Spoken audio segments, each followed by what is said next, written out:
My boss fired me 3 days before my pension vested after 29 years with the company. Budget constraints, he said, sliding a severance agreement across the table. Sign by tomorrow, or get nothing. I thanked him for the opportunity, and left without argument.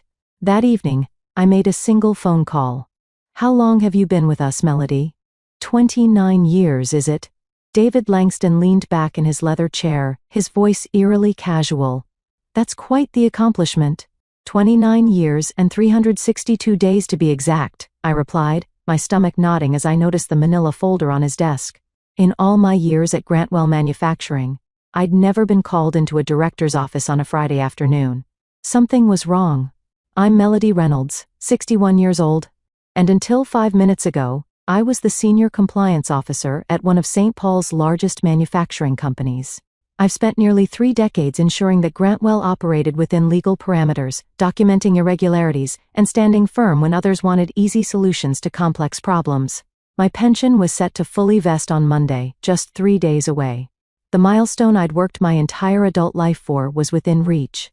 David slid the folder across his polished desk. Due to budget constraints, we're letting you go. His eyes never met mine. Effective immediately. The room seemed to tilt slightly. Budget constraints? Grantwell had just announced record profits last quarter. This is your severance package, he continued, tapping the folder with his manicured finger.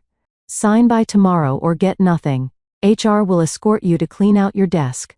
I should have felt anger, shock, perhaps even the urge to plead.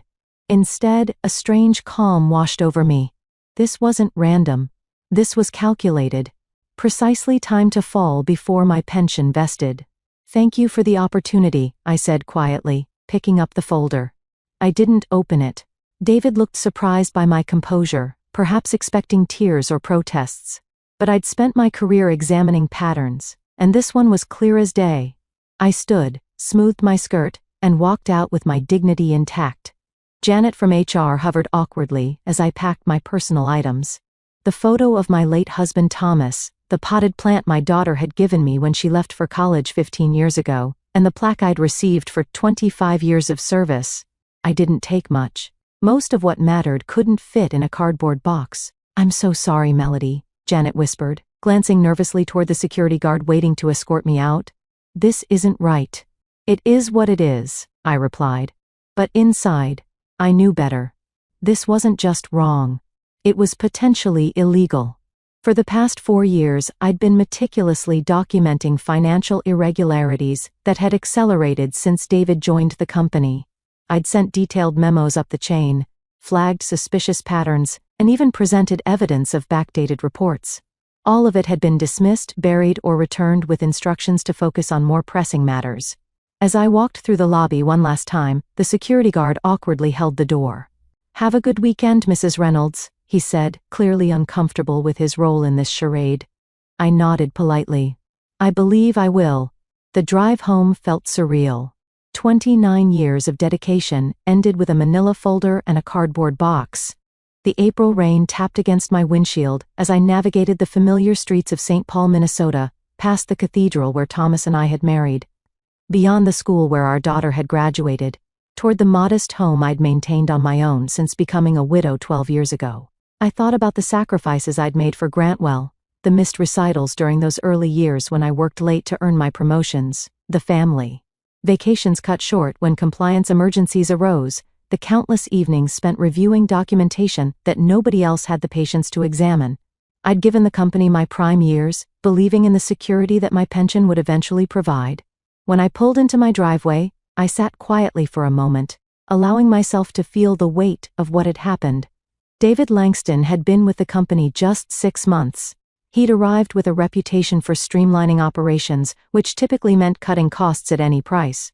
I'd known we would eventually clash when I refused to certify compliance on his latest cost-cutting initiative, a measure that skirted several regulatory requirements. What I hadn't anticipated was how quickly and ruthlessly he would move to eliminate me. Inside, I made myself tea and sat at my kitchen table, finally opening the severance package. The terms were insulting. 3 months' salary in exchange for waiving all rights to future claims against the company. No pension, no healthcare continuation, No acknowledgement of nearly 3 decades of service. Just a check and a legal trap designed to silence me. The document required my signature by 5 p.m. tomorrow. They were counting on fear and desperation to make me sign quickly without consulting anyone. This wasn't standard practice. It was a targeted effort to rob me of what I'd earned. I set the papers aside and walked to my home office, where I kept my personal records. Behind a row of family photo albums set a fireproof lockbox, my insurance policy. For 4 years I'd been bringing home copies of troubling financial documents, keeping detailed notes of conversations, and saving emails that outlined patterns of misconduct, not because I planned to use them, but because my professional instincts told me something wasn't right.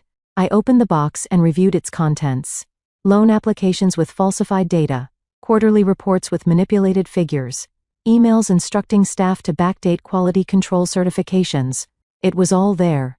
Over 1,000 pages of evidence showing systematic fraud that had accelerated under David's direction. I'd reported every issue through proper channels, only to be ignored or sidelined. I reached for my phone, scrolling to a contact I hadn't called in years. Gregory Santos had been Grantwell's chief financial officer before leaving to work for the Securities and Exchange Commission. He'd always respected my diligence even when others found it tedious. It's time, I thought, as my finger hovered over his name. The next morning, I woke with purpose. After speaking with Gregory for nearly 2 hours the previous evening, I had a clear path forward. I dressed carefully in the navy suit I reserved for important meetings, as if preparing for battle. In a way, I was. Gregory had listened intently as I outlined the situation and described the documentation I'd collected. His response was measured but resolute. "This isn't just wrongful termination, Melody. Based on what you're describing, Grantwell could be facing serious securities violations. The timing with your pension, that's just the tip of the iceberg." He'd explained the whistleblower protections available through the SEC and arranged for me to meet with his team on Monday morning. "Don't sign anything," he'd cautioned, "and secure those documents somewhere safe." I spent Saturday morning making copies of everything, organizing the evidence chronologically, and preparing a detailed index. The work kept my mind focused, preventing the anger and hurt from overwhelming me. By noon, I had 3 identical packages ready. One for the SEC, one for my personal records, and one that would serve as leverage if needed. My phone rang several times throughout the day. Janet from HR, David Langston, even the company's general counsel. I let each call go to voicemail, listening to their increasingly urgent messages. "Melody, we need that paperwork signed today." David's voice was tense. "I can come by and pick it up if that helps." The legal counsel was more direct. "Miss Reynolds, it's imperative we receive your signed agreement before close of business. Failure to comply could jeopardize your severance package entirely." Their desperation confirmed what I already suspected. They knew they were vulnerable and wanted my silence secured before the weekend ended. At 4:30 p.m., my doorbell rang. Through the peephole, I could see David standing on my porch, his expensive suit looking out of place in my modest neighborhood. I didn't answer. "Melody, I know you're in there." He called through the door. "This is ridiculous. Just sign the papers and we can all move on." I watched silently as he eventually placed an envelope in my mailbox and returned to his luxury sedan. Only then did I retrieve it, another copy of the same agreement with a handwritten note. "Final opportunity. Sign by 9 a.m. Monday." That evening, my daughter called for our weekly chat. Elizabeth was concerned by the strange tone in my voice. "Mom, what's going on? You sound different." I considered downplaying the situation but decided against it. Elizabeth deserved the truth. "I was terminated yesterday," I said simply. "What? But you're just days away from your full pension." "They can't do that." "They did," I replied. "But don't worry, I'm handling it. Do you need me to come home? I can be on a flight from Denver tomorrow." "No, sweetheart. Stay put. I've got this covered." After we hung up, I sat in my living room as darkness fell, thinking about Monday's meeting with the SEC. For years, I tried to address these issues internally, believing in the system and the company's integrity. I'd been loyal, discreet, and professional, even when I suspected serious wrongdoing. But Grantwell had made its choice, and now I would make mine. I would not be signing their agreement. I would not be silenced. And most importantly, I would not let them discard 3 decades of my life without consequence. Monday couldn't come soon enough. Monday morning arrived with a clarity I hadn't felt in years. I dressed carefully, placed my documentation in a secure briefcase, and drove downtown to the Federal Building where Gregory had arranged our meeting. The weight of what I was about to do sat heavily on my shoulders, but there was also a sense of rightness to it all. The SEC offices were understated but imposing, all glass partitions and hushed conversations. Gregory met me in the lobby, his familiar face lined with more years, but still carrying the sharp intelligence I remembered. "Melody," he said warmly, shaking my hand. "I wish we were meeting under better circumstances." "It's good to see you, Gregory," I replied. "Thank you for taking this seriously." He led me to a conference room where 2 other investigators waited, Angela Brennan, a senior enforcement attorney, and James Weston, a forensic accountant. Both greeted me with professional courtesy.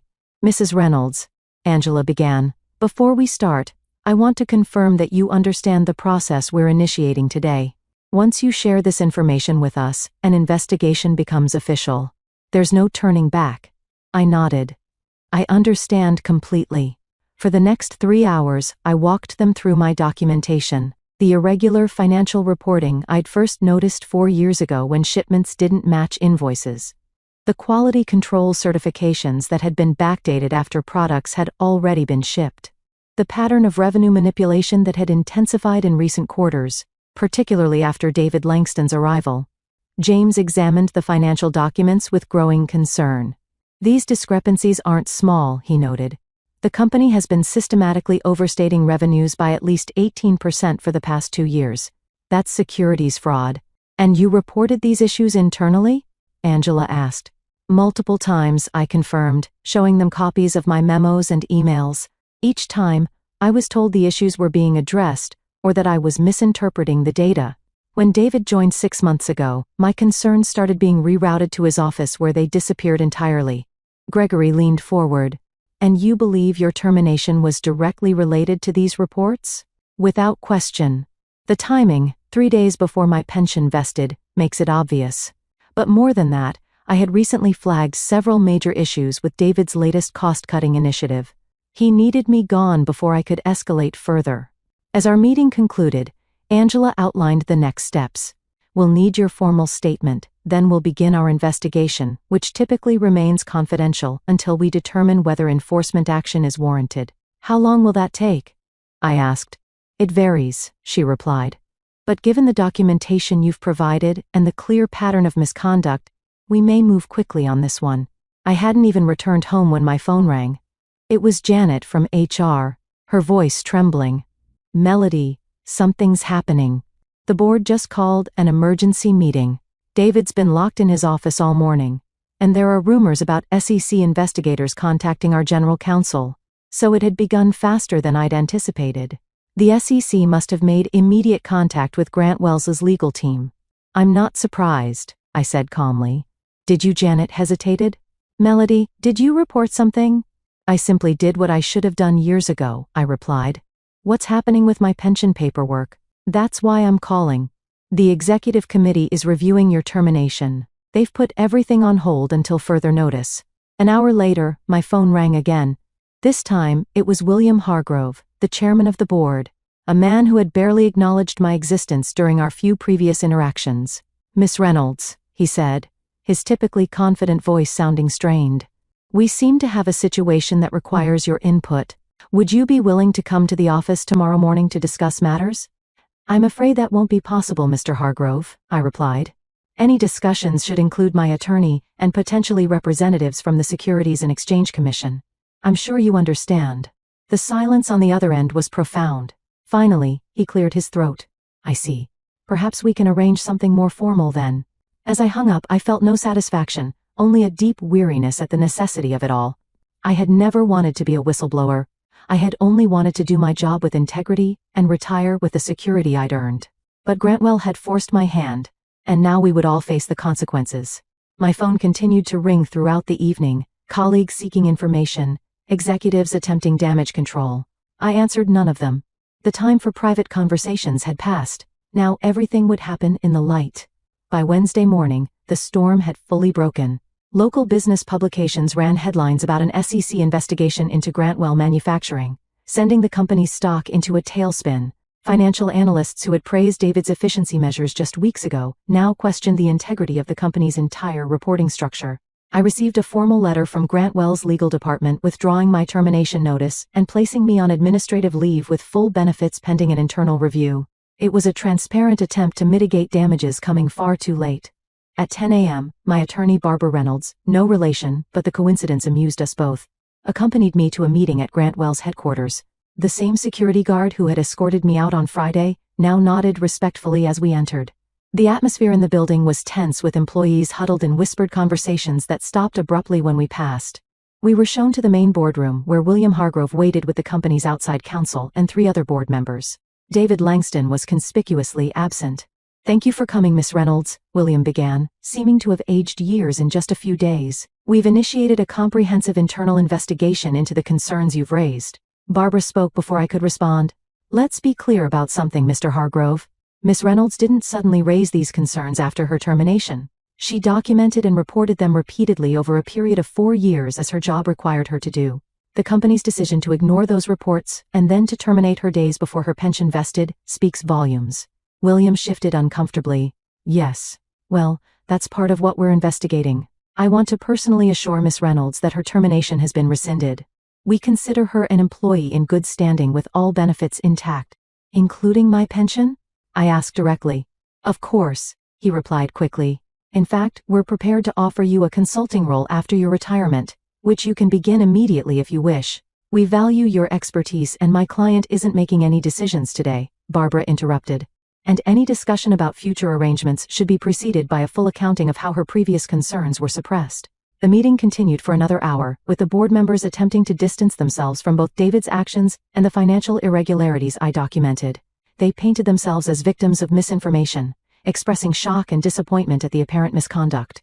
I remained mostly silent, letting Barbara handle the legal maneuvering while I observed their body language. These were people I'd worked alongside for years, yet they'd never noticed me. Not really.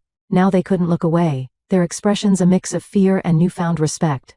As we prepared to leave, William made one final appeal. "Melody, we're hoping you might consider speaking with the SEC investigators about the corrective actions we're taking. Your support would be invaluable." I looked at him directly for the first time. "Mr. Hargrove, I've spent 29 years dedicated to this company's compliance. During that time, I filed 47 major reports documenting serious irregularities. I sent 16 memos specifically addressing the issues now under investigation. I requested 9 meetings with executive leadership to discuss these concerns, of which only 2 were granted, and neither resulted in action. At what point in that history did I have your support?" The room fell silent. "I'll cooperate fully with both the internal investigation and the SEC," I continued. "But I'll be speaking only to the facts, as I always have. Whether those facts support or damage Grantwell will depend entirely on what you do next, not what you say in this room."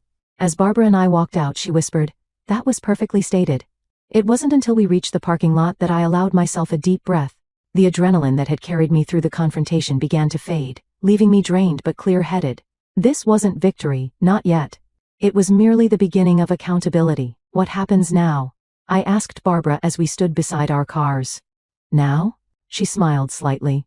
"Now they scramble to save what they can, while the investigation continues. But make no mistake, Melody. They're terrified of you." I shook my head. "They're not terrified of me. They're terrified of the truth." "There's a difference." Barbara nodded thoughtfully. "There is indeed. And that difference is why you'll win this, regardless of how it plays out." As I drove home, I wondered what Thomas would have thought of all this. My late husband had always encouraged my meticulous nature, even when others found it frustrating. "Your attention to detail isn't a quirk, Melody," he'd say. "It's a superpower." Perhaps he'd been right all along. By Friday, exactly 1 week after my termination, the story had evolved into a full-blown corporate scandal. The SEC had issued formal requests for information from Grantwell, and an internal memo from William Hargrove announced David Langston's immediate suspension pending investigation. The company's stock had dropped nearly 30%, triggering concerns from major investors and partners. I was no longer just Melody Reynolds' overlooked compliance officer. Business journals now referred to me as a whistleblower and the woman who exposed Grantwell. The sudden attention was uncomfortable, but I remained focused on the process. working closely with the SEC investigators, who now had offices set up in a separate building near Grantwell's headquarters. The evidence I'd provided had opened many doors, but the investigation was revealing even more troubling patterns. Gregory called to update me on their progress. "Melody, it's worse than we thought," he said, his voice grave.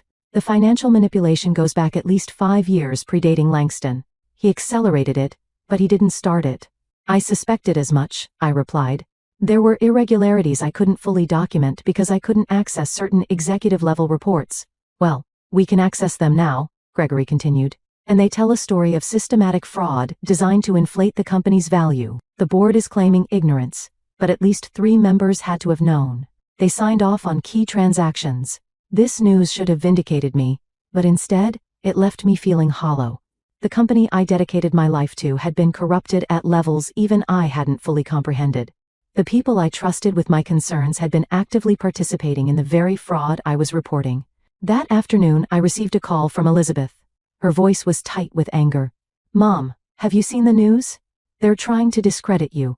I hadn't. I'd been avoiding media coverage, focusing instead on the official proceedings. "What are they saying?" I asked calmly. "That Grantwell executive, Langston, gave an interview claiming you had performance issues and were bitter about being passed over for promotion. He's making it sound like you're retaliating because of personal grievances." I wasn't surprised. It was a predictable defense strategy. Attack the whistleblower's credibility rather than address the allegations. "It doesn't matter, Elizabeth," I assured her. "The evidence speaks for itself. My performance reviews have been exemplary for 29 years. They can't rewrite that history now." But David was trying to do exactly that. By that evening, several news outlets had picked up his narrative, questioning my motives and suggesting I had manipulated documentation to frame him. It was a desperate move from a desperate man, but it still stung to see my integrity questioned so publicly. Barbara called immediately. "Don't respond to any of it," she advised. "The SEC will issue a statement tomorrow clarifying your whistleblower status and the credibility of your evidence. Let the official channels handle this." I wasn't planning to respond, I told her, but I am going to do something else. The next morning, I drove to my local bank and asked to speak with the manager, Tracy Ferguson. I'd known her for years as she handled most of Grantwell's local banking transactions.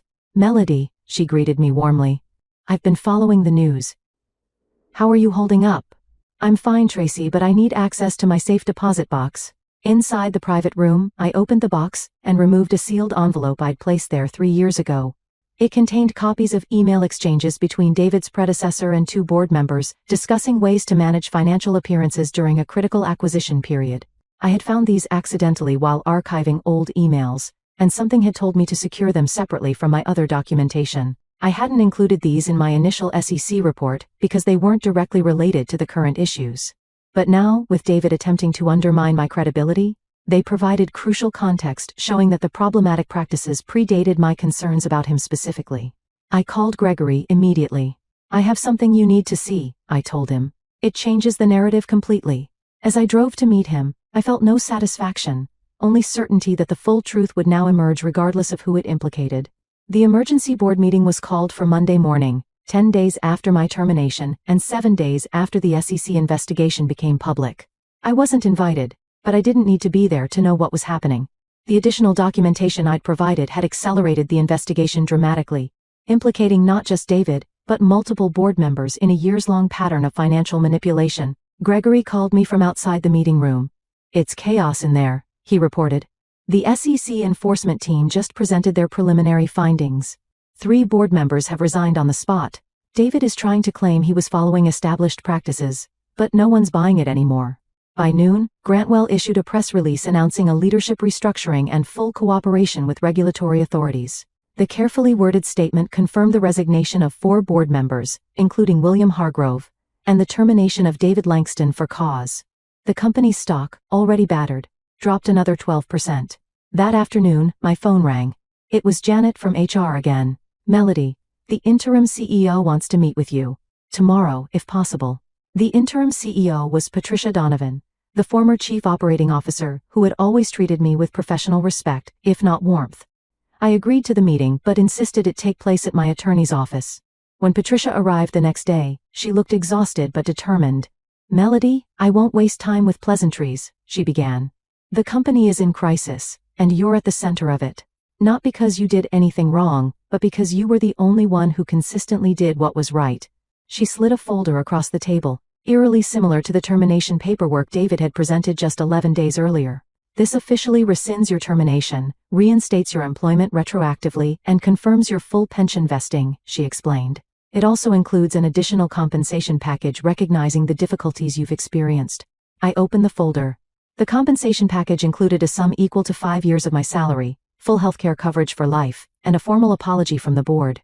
"We're also establishing a new corporate ethics division," Patricia continued.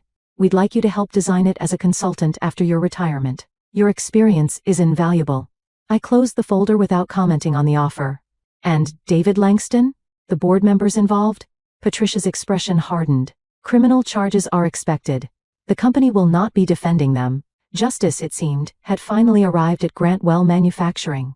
6 months later, I sat in a federal courtroom watching as David Langston and 2 former board members entered guilty pleas to securities fraud charges. The man who had so casually ended my career now looked diminished in his dark suit, his arrogance replaced by defeat. Our eyes met briefly as he turned to leave, and I saw recognition there. Not of me specifically, but of what I represented. The consequences of his actions, personified. The Grantwell scandal had become a case study in corporate governance failures and the crucial role of internal compliance. I had declined the consulting position with the reorganized company, choosing instead to work with regulatory agencies to develop better whistleblower protocols. My story had inspired other compliance officers to come forward with their own documentation of corporate wrongdoing, creating a ripple effect across industries. The SEC had awarded me a substantial whistleblower payment, 15% of the penalties assessed against Grantwell. Combined with my pension and the settlement, I had more financial security than I'd ever imagined possible.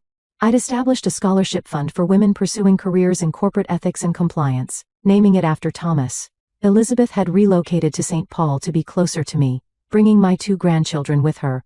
We spent weekends together at my new lakeside home, building memories I'd missed while working all those long hours. One evening, as we sat watching the sunset over the water, Elizabeth asked a question that caught me off guard.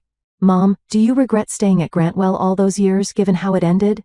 I considered this carefully. "No," I finally answered.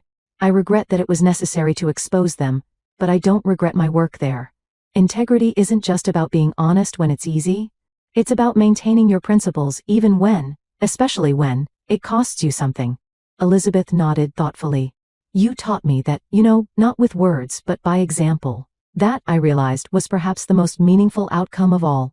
Not the vindication, not the financial security, but the knowledge that my choices had shown my daughter what it meant to stand firm in your values regardless of the consequences. As for Grantwell Manufacturing, the company had survived, though greatly diminished. The new leadership had implemented stringent compliance protocols and transparent reporting practices. They still sent me their annual reports, perhaps as a reminder, perhaps as an apology. I read them carefully, noting the improved practices with professional satisfaction. Some might see my story as one of revenge, but I've never viewed it that way. I simply did what I had always done, documented the facts, reported the truth, and stood by my findings. The difference is that this time, finally, others were forced to listen.